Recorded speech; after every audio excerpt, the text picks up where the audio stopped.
Hello everyone, welcome to this final lecture on the road to the Civil War. In this lecture we're going to look at the events of the late 1850s, the election of 1860, the secession of the Lower South, the firing on Fort Sumter, and then the secession of the Upper South. Now, an event that rocked the political landscape in the 1850s was the Dred Scott decision. Dred Scott was a slave whose owner, Army Surgeon John Emerson, had taken him from the Missouri state to free territory and to free states for several years in the 1830s. In the 1840s, Scott was encouraged to sue for his freedom, which he did, arguing that his time spent in free territories and free states had made him free. The case eventually made its way to the Supreme Court, and the court issued a ruling in 1857. Chief Justice Roger B. Taney guided the court through the case, in which there were three main questions. One, was Scott a citizen with the right to sue in federal court? 2, had prolonged residence in a free state and territory made Scott free? And then finally, did Congress in 1820 have the right to ban slavery in the Louisiana Purchase north of the 3630 line? So is the Missouri Compromise constitutional? Now, the Supreme Court, with the pro-slavery Southern majority, issued the following 7-2 ruling. Regarding the first question, Taney stated that blacks had not been part of the sovereign people who made the Constitution. He said blacks were not included in the all men whom the Declaration of Independence proclaimed created equal. And he also argued that the founders would never have intended them to be considered as citizens of the United States, that is, black people. Now, to counter Taney's arguments, Benjamin Curtis and John McLean, two Northerners on the Supreme Court, they dissented. They argued correctly that free blacks in 1788 and later had many legal rights, such as holding and giving away property, making contracts, and seeking redress in court. And in 5 of the 13 states that ratified the Constitution, black men were legal voters and often participated in the ratification process. Now, regarding the second question, did spending time in a free territory and state make Dred Scott a free man? The court ruled that traveling to free territory did not make him free once he returned to Missouri. And then regarding the third question, was the Missouri Compromise constitutional? Taney argued that Congress never had the right to prohibit slavery in a territory and that the Missouri Compromise was thus unconstitutional. Democrats celebrated this ruling while Republicans were very upset with it. Many Republican state legislatures vowed to work to elect a Republican president in 1860 and then reconstitute the Supreme Court. The Chicago Tribune said, "The remedy is in the ballot box. Let the next president be Republican, and 1860 will mark an era kindred with that of 1776. Now, many Republicans feared that the Supreme Court might one day rule slavery constitutional in all the states and thereby strike down all anti-slavery laws. Abraham Lincoln gave a very celebrated response to the Dred Scott decision. In a speech after his nomination for senator from Illinois in 1858, Lincoln reviewed the process by which Democrats had repealed the Missouri Compromise in 1854 with the Kansas-Nebraska Act, and then how they had declared it unconstitutional in 1857 with Dred Scott. He said that we cannot know that all of this was a conspiracy to expand slavery, but when we see a lot of framed timbers, which we know have been gotten out at different times and places by different workmen, Stephen, Franklin, Roger, and James, for instance, and when we see these timbers joined together and see they exactly make the frame of a house, we find it impossible to not believe that Stephen and Franklin and Roger and James all worked upon a common plan." Now, later in that speech, Lincoln included a very famous metaphor. He said, "A house divided against itself cannot stand. I believe this government cannot endure, permanently half slave and half free." Now, the opponents of slavery hope to stop the spread of the institution and place it where the public mind shall rest in the belief that it is in the course of ultimate extinction. But advocates of slavery were trying to push it forward till it shall become lawful in all the states, north as well as south. Now, just a year after the Dred Scott decision, Lincoln and Douglas campaigned against each other in the Illinois Senate race of 1858. The Lincoln-Douglas debates took place from August to October of that year. People from all over the state and the nation came to watch the men debate one issue facing America, the issue of slavery. Now, in the Lincoln-Douglas debates, Douglas attacked Lincoln's house divided metaphor. Douglas asked, "Why can't the country continue to exist divided, half free and half slave? He says, after all, the founders left each state free to decide the issue of slavery for themselves. Douglas argued that if Lincoln believed the nation could not remain half free and half slave, then Lincoln and his Republican supporters meant to make all the states free, which would bring about the dissolution of the Union. This is dangerous, Douglas says, because it meant, quote, warfare between the North and the South, to be carried on with ruthless vengeance until one section or the other shall be driven to the wall and become the victim of the rapacity of the other.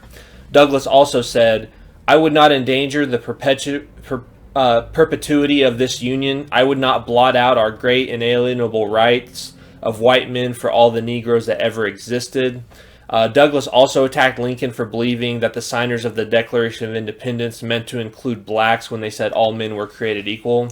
Now Lincoln responded to these attacks. He said, let us discard all this quibbling about this man and the other man, this race and that race and the other race being inferior. Instead, let us unite as one people throughout this land until we shall once more stand up declaring that all men are created equal.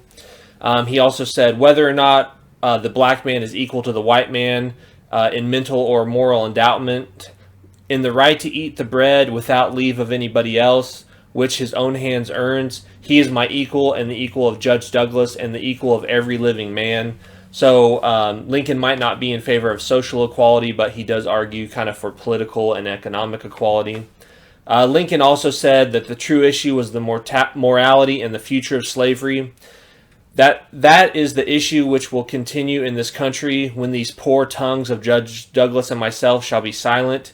It is the eternal struggle between these two principles, right and wrong, throughout the world. From the beginning of time, the one is the common right of humanity and the other the divine right of kings. No matter in what shape it comes, whether from a king who seeks to bestride the people of his own nation and live by the fruit of their labor, or from one race of men as an apology for enslaving another race, it is the same tyrannical principle. Now, in the eyes of history, Lincoln won the debates, but Douglas wins the Illinois Senate seat in 1858. Douglas is confirmed as the leader of his party in the North, and going into the presidential election of 1860, he's going to be the strongest Democrat. Now, for Lincoln, the election is sort of a victory in defeat. You know, he fought Douglas on the national stage. Douglas was the most famous politician in the country. Lincoln had made clear the differences between Republicans and Northern Democrats over the issue of slavery, and he emerged as the Republican spokesman on the national stage. Now, this last event we're going to talk about is the raid on Harpers Ferry. It was carried out by John Brown, and it would probably be the most shocking event of the 1850s. Now, John Brown was well known to the nation because of his conduct in Bleeding, Kansas. Towards the end of the 1850s, he began to formulate a plan for striking at slavery in the South through a slave uprising. He planned to lead a rebellion of slaves in Virginia, hoping to escape into the mountains and then fight a guerrilla war. Brown sought financial support from a group of abolitionists in the North. These men were known as the Secret Six. Now, in 1858, Brown revealed his plan to the Secret Six that he planned to invade the South and start a slave uprising. Now, these men agreed to support him by purchasing guns and pikes for the raid. Now, under an assumed name, Brown rented a farm in Maryland across the Potomac River from Harpers Ferry, Virginia. His plan was to seize the U.S. Armory and arsenal there and distribute its arms to the slaves as they joined up with him. Harpers Ferry was situated on a peninsula formed by the Potomac and the Shenandoah rivers, and it was surrounded on all sides by commanding heights, so it's kind of an indefensible position against a counterattack. Now, Brown's troops for this purpose consisted of 5 black men and 17 whites, 3 of those being his son. Brown did try to recruit the famous abolitionist Frederick Douglass, but he refused to take part in the raid because he basically thought it was a suicide mission. Now, the raid on Harpers Ferry began on October 16, 1859. The raiders quickly captured the armory complex, which wasn't heavily guarded. Brown sent a patrol into the countryside to pass word among the slaves and bring in several hostages. One of the hostages was the great-grandnephew of George Washington. After this, Brown waited, but the only slaves that came in were a few brought by the patrol. It's kind of ironic, but the first casualty was a free black who had worked on the railroad. He was the first one to die in the Harpers Ferry raid. By mid-morning on October 17th, residents of Harpers Ferry were sniping at Brown's men, and the Virginia and Maryland militia were converging on the town. Shooting ensued, and 8 of Brown's men and 3 townsmen were killed, while 7 of the raiders escaped, though some of them were later captured. Brown retreated with his survivors and prisoners to the thick-walled fire engine house, which is where he kind of made his last stand. Now, during the night, a company of U.S. Marines, commanded by Colonel Robert E. Lee and Lieutenant Jeb Stewart, they end up arriving on the scene, and they're going to be the ones that take Brown down. They attack with battering rams and bayonets. They didn't shoot because they didn't want to hurt any of the hostages. And with the loss of 1 Marine, they killed 2 raiders and captured the others alive, including Brown, who had been wounded by an officer when he struck him with his dress sword. So less than 36 hours after it started, John Brown's raid was over. Now, the trial of John Brown took place in November. The state of Virginia convicted Brown of treason, murder, and fomenting insurrection. The judge sentenced him to hang 1 month later, and he was hanged December 2nd, 1859. The 6 other captured raiders also received trials. 4 of them were hanged in December, and then a couple more in March of 1860. Now, reaction to John Brown's Harpers Ferry raid was almost as important as the raid itself. Southerners viewed the raid as a Northern abolitionist, Republican-backed plot to destroy their Southern civilization. Now, at his Maryland farm, Brown had left behind a carpet bag full of documents and letters, and some of these revealed his relationship with the Secret Six, these abolitionists in the North, so this just confirms the fear of many Southerners. Some in the North viewed Brown as a martyr. On the day of Brown's execution, church bells tolled in the North, guns were fired in salute, ministers preached sermons of tribute to Brown, thousands bowed in silent reverence for Brown because they considered him a martyr to liberty. Ralph Waldo Emerson said that John Brown would, quote, make the gallows as glorious as the cross. Henry David Thoreau pronounced him a crucified hero. Henry Wadsworth Longfellow said, this will be a great day in our history. When the Virginians hanged Brown, they were sowing the wind to reap the whirlwind, which will come soon. Now, other more moderate Northerners thought that though they may have opposed slavery, they also opposed Brown's method, but this didn't really reassure Southerners. Now, the reaction in the North that held Brown up as a martyr incensed the South, perhaps even more than the initial raid. DeBow's review said, the North has sanctioned and applauded theft, murder, and treason.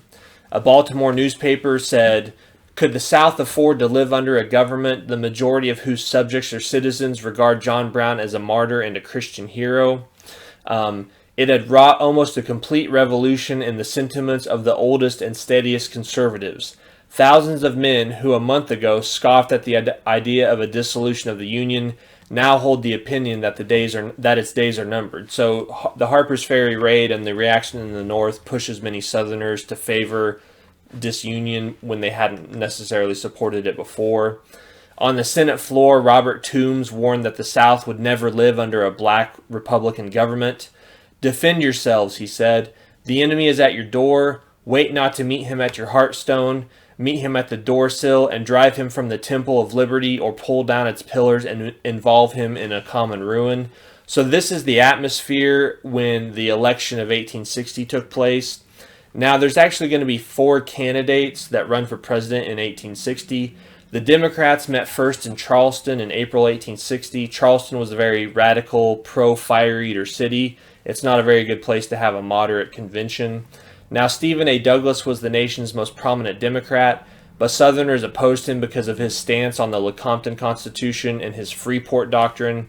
The Freeport Doctrine was this argument by Douglas after the Dred Scott decision, and he basically said that Northerners could still exclude slavery from their localities through local legislation and resistance. It was basically an attempt to harmonize popular sovereignty with the Dred Scott decision. Now, the problem for the Democrats is that their convention rules required that a candidate receive 2/3 of the delegates' vote to become the nominee. So the South had enough power to deny the nomination to anybody who didn't strongly support slavery. And the Alabama Democrat Party took that first step in January of 1860. They instructed their delegates to walk out of the National Convention if the party refused to adopt a platform pledging a federal slave code for the territories. Other Lower South Democrat organizations followed suit.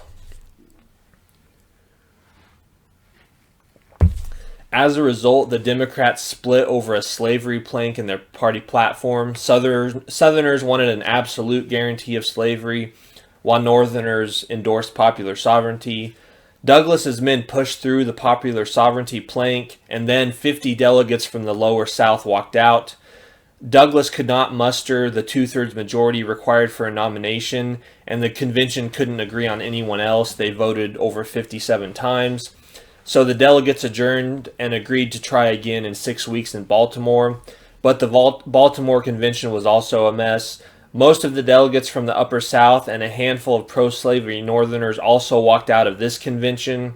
The Bolters quickly organized their own convention, and they nominated John C. Breckinridge of Kentucky for president on a pro-slave code platform. The other Democrats, mainly Northerners, they nominated Douglas. So there's two Democrats running for president in 1860. Douglas as the Northern Democrat who favors popular sovereignty instead of explicit protections for slavery, and John C. Breckinridge as the Southern Democrat who favors explicit guarantees for slavery. Now, the Republicans met in Chicago in May for their convention. It was held in a building called the Wigwam. Now, there's many Republicans running for the nomination: William Henry Seward, Salmon P. Chase, Simon Cameron, Edward Bates, and Abraham Lincoln. Now, Seward was considered the front-runner. He's probably the most famous Republican politician, and he came expecting to win. But over the years, he had alienated many moderates with his views on slavery. If you go back to his higher law speech, he also gave a speech called the Irrepressible Conflict, which basically said there's no way we can solve this issue. There's also problems with other candidates, but it turns out that Abraham Lincoln becomes kind of the go-to candidate. He's moderate, he's an anti-slavery man. So Lincoln's handlers in Chicago asked delegates to make Lincoln their second choice if their preferred candidate can't win the nomination. Now, we kind of know that Lincoln's not an unknown factor in national politics. You know, he had won wide attention with his contest with Stephen Douglas in 1858. Those debates were published a couple years later, so people in the nation could read about those debates.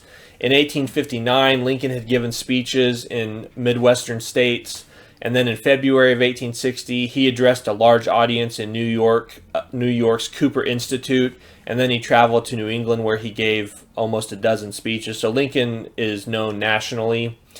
Party leaders gradually recognize that he has most of the strengths and few of the weaknesses of the other candidates. Lincoln's a former Whig. He's anti-slavery. And despite his anti-slavery stance and House divided speech, he had a reputation as a moderate. He's known as Honest Abe, and he has a reputation for integrity. And Lincoln's also from the state of Illinois, which is a crucial state to carry in this election. Now, Seward led on the first ballot, but he did not receive enough delegates to gain the nomination. On the second ballot, many delegates switched to Lincoln. Though he did not receive enough votes to put him over the top, it was obvious that the momentum had shifted to Lincoln. There was a lot of excitement inside the Wigwam, which was overfilled with nearly 10,000 people who made a lot of noise. One witness recalled the scene at the moment the momentum began to shift to Lincoln. This is what he said: "Imagine all the hogs ever slaughtered in Cincinnati giving their death squeals. Together, a score of big steam whistles going. A herd of buffaloes or lions could not have made a more tremendous roaring." Finally, on the third ballot, Lincoln won the Republican nomination for president. To balance out the ticket, they nominated for vice president Hannibal Hamlin of Maine. He was a former Democrat. Now, the Republican platform was very strong. They softened their language on slavery, but they still had an anti-slavery plank. They denounced John Brown's raid as the gravest of crimes. They pledged support for a Homestead Act, a Rivers and Harbors Improvements Bill, and federal aid for the construction of a transcontinental railroad. They also called for a tariff. They had a plank opposing nativism. And to Southern disunionists, the platform issued a warning against treason, which is the imperative duty of an indignant people to sternly rebuke and forever silence. Now, one more party met. The Constitutional Union Party met in Baltimore in May of 1860. This was the Conservative Party, and they decided the best way to avoid the calamity of disunion was to take no stance at all on the issues that divided North and South, meaning slavery. Instead of a platform, they just adopted a resolution that pledged to recognize no political principle other than the Constitution, the Union, and the enforcement of the laws. The convention nominated the slaveholder John Bell of Tennessee for president and the Cotton Whig Edward Everett of Massachusetts for vice president. And then the campaign of 1860 resolved itself into two separate contests, Lincoln versus Douglas in the North and Breckinridge versus Bell in the South. Republicans did not even have a ticket in 10 southern states. Now, Breckinridge won only 5% of the popular vote in the North, and this denied California and Oregon to Douglas. So basically, Republicans have no chance of winning the South, while pro-slavery Southern Democrats have no chance of winning the North. Now, Lincoln himself respected the silence of presidential campaigning, but other party leaders took to the stump and delivered an estimated 50,000 speeches for him. The Republicans increased their vulnerability on this issue of slavery and social equality for blacks because they placed a constitutional amendment to enfranchise blacks on the ballot in New York State, and the Democrats hammered the Republicans on the race issue. I won't read these, but these are actual charges leveled by the Democrats against Lincoln and the Republicans in the 1860 election, and you can kind of read this if you want. Now, though many abolitionists did not think that the Republican Party was extreme enough on the slavery question, meaning not anti-slavery enough, many of them did support Lincoln and the party nonetheless. Frederick Douglass acknowledged that a Republican victory would, or quote, must and will be hailed as an anti-slavery triumph. Now, Douglass broke with tradition and he campaigned for himself. In ill health, he traveled the whole country, minus the West Coast, from July to November. While he was in the South, he told crowds in North Carolina that he would hang every man higher than Haman who would attempt to break up the Union by resistance to its laws. After learning that the Republicans had won the October elections in the states of Pennsylvania, Ohio, and Indiana, Douglass knew that Lincoln would win the presidential election in November, and he honed his focus on saving the Union by going south to warn against secession. Douglass repeated his warning against secession in the South.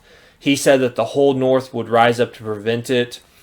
I hold that the election of any man on earth by the American people, according to the Constitution, is no justification for breaking up this government. Now, many Democrats warned that the election of Lincoln would mean the end of the Union.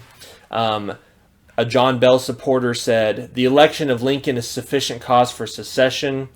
Benjamin Hill of Georgia said that this government and black republicanism cannot live together.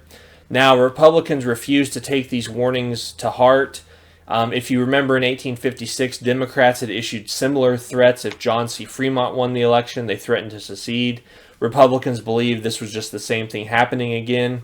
The Republican mayor of Chicago said it was, quote, the old game of scaring and bullying the North into submission to Southern demands. But in 1856, the Democrat James Buchanan had won, so the nation didn't get to see if Southerners were really meaning what they said, and as it turns out they did. They will succeed.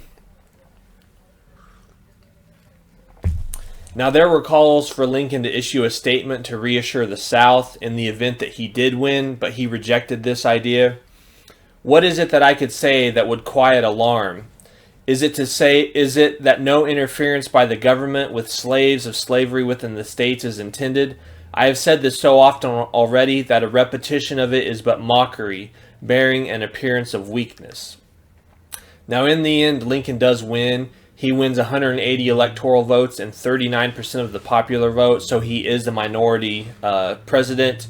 But even if the opposition had combined against him in every free state, he would have only lost New Jersey, California, and Oregon, and he still would have had enough electoral votes to be president. So even if you add up Breckinridge, Douglas, and Bell's votes, they still couldn't have beat Lincoln together. Charles Francis Adams, whose grandfather and father had been defeated for re-election to the presidency by slave owners, he wrote in his diary the day after the election, "The great revolution has actually taken place. The country has once and for all thrown off the domination of the slaveholders." Now, the election of Lincoln is what triggered the Lower South to secede from the Union. On December 20th, 1860, South Carolina was the first state to secede. Mississippi, Florida, Alabama, Georgia, Louisiana, and Texas all seceded by February of 1861. Now, after the Civil War, many Southerners would argue that secession had not been about slavery. It had been about something like self-government or constitutional principles, or following in the true footsteps of the Founding Fathers.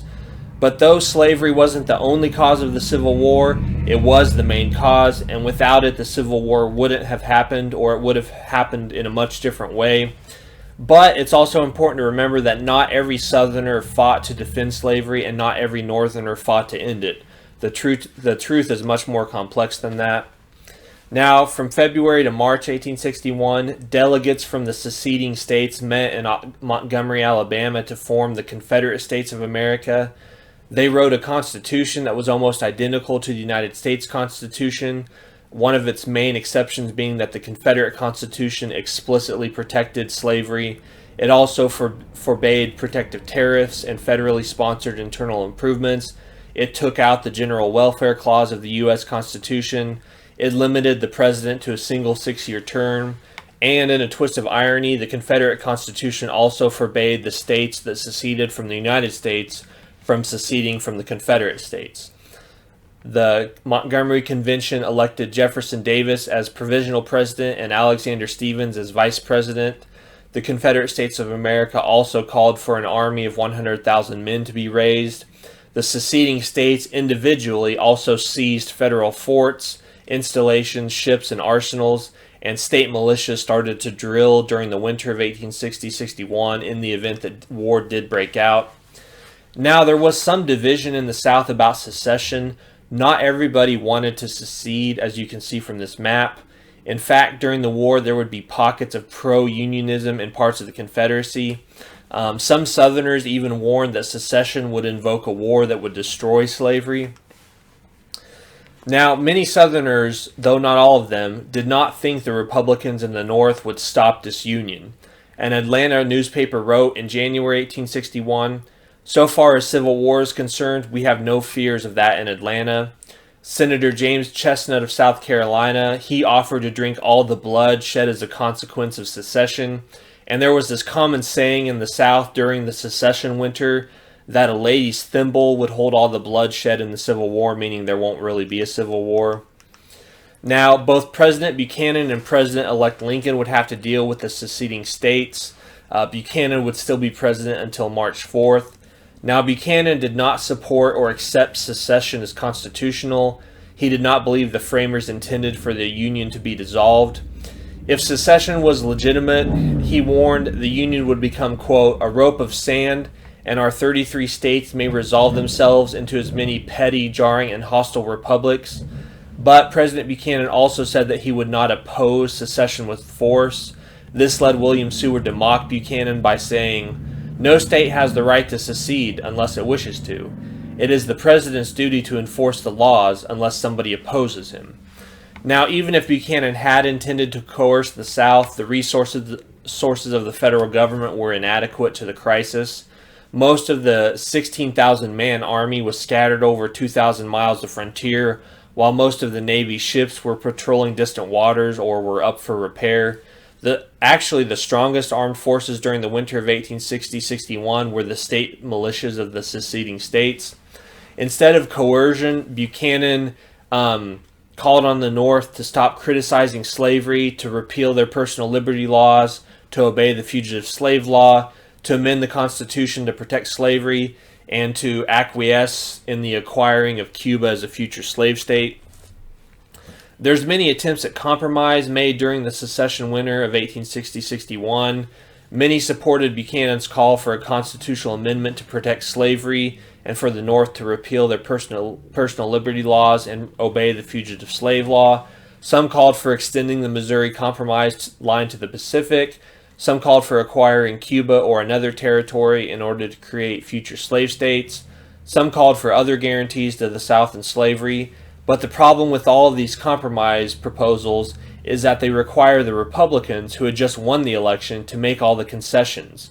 Making concessions would also encourage the South and Democrats in the future just to threaten secession anytime they were unhappy with what the Republicans were doing or anytime they lost an election. Now, the Republicans weren't really able to come up with any better alternative about what to do. There were several options. One was coercion, but like I said, this would be difficult because the United States has a small army. Another possibility was just to allow the secession states to depart in peace. Many people called for this, but the most common and most popular was this wait and see attitude. Let's just wait and see what happens. Maybe this will kind of fizzle out and die, and Unionists will reassert themselves in the South, and those seceding states will come back into the Union. Now, Lincoln's in Springfield, Illinois when he gets elected, and he takes a train journey to Washington. He does not reveal what he intends to do about the crisis at Fort Sumter or the seceding states, although he does tell Republicans in Washington not to compromise on the issue of slavery. Lincoln's entrance into Washington starts off on an embarrassing note. Due to assassination, rumors of an assassination plot, he's forced to sneak into the Capitol on a train. There's all sorts of rumors and jokes about how he had to sneak into the city he's president of. But once in Washington, Lincoln organized his cabinet and he put the final touches on his inaugural address. He gave that address on March 4th, 1861, in front of the Capitol building. The dome behind him was covered in scaffolding because they were constructing a new dome on it. In his address, he said that the federal government would, quote, hold, occupy, and possess federal property in the South and would collect duties and imposts. He left vague what this meant, but he reminded the South that, quote, in your hands, my dissatisfied fellow countrymen, and not in mine, is the momentous issue of civil war. The government will not assail you. You can have no conflict without being yourself the aggressors. And then he says this at the end. I am loath to close. We are not enemies but friends. We must not be enemies. Though passion may have strained, it may not break our bonds of affection. The mystic cords of memory stretching from every battlefield and patriot grave to every living heart and hearthstone all over this broad land will yet swell with the chorus of union when again touched, as surely they will be by the better angels of our nature. Now let's look at the opening shots of the Civil War, which are fired at Fort Sumter. Now Fort Sumter is a garrison, is a fort. It stood on a man-made granite island in Charleston Harbor. It became the symbol that the North and South focused on from December of 1860 to April of 1861. Major Robert Anderson of Kentucky was in command of the Union garrison at Charleston. He was commanding at Fort Moultrie on the mainland, but this fort was vulnerable from attack from behind, so on the night of December 26th, he moved his garrison to Fort Sumter. But both Buchanan and Lincoln had to deal with this issue. Buchanan tried to send reinforcements and supplies to the fort, but the ships carrying them, the Star of the West, was fired upon on January 9th, 1861, and this mission failed. The Star of the West turned around. Anderson, who was inside the fort, did not fire upon the South Carolinian batteries that had fired upon Star of the West. At this point, it's a standoff between the federal government and South Carolina. Now, the day after Lincoln gave his inaugural speech, he received word from Major Anderson that Fort Sumter would soon be out of supplies. He would have to make a decision about Fort Sumter. Lincoln ultimately decided to send supplies only to the fort. If the South fired upon the men who were just receiving food, then they would be seen as the aggressors, and hopefully Northern public opinion would be united. Now, at this point, Governor Pickens of South Carolina turns the situation at Fort Sumter over to the Confederacy and over to President Jefferson Davis. Davis had to decide what to do. He decided to ask for the fort surrender and bombard it into submission if it refused. Davis had sent General P.G.T. Beauregard to South Carolina to take control of the forces there for the Confederacy. Beauregard asked for Anderson to surrender the fort, and Anderson refused. So on the night of April 12, 1861, at 4:30 a.m., the Confederates opened fire on Fort Sumter. They bombarded the fort for 33 hours, and on April 14th, the fort surrendered. The next day, April 15th, Lincoln issued a proclamation for 75,000 90-day militia volunteers to be used in federal service for suppressing the rebellion. The North responded overwhelmingly. Many governors said that they had trouble turning away volunteers after their quotas had been met. Lincoln's call for these volunteers is what caused the upper South states to secede. Virginia, Arkansas, North Carolina, and Tennessee seceded. They did not want Lincoln invading the South to forcibly bring the southern states back into the Union.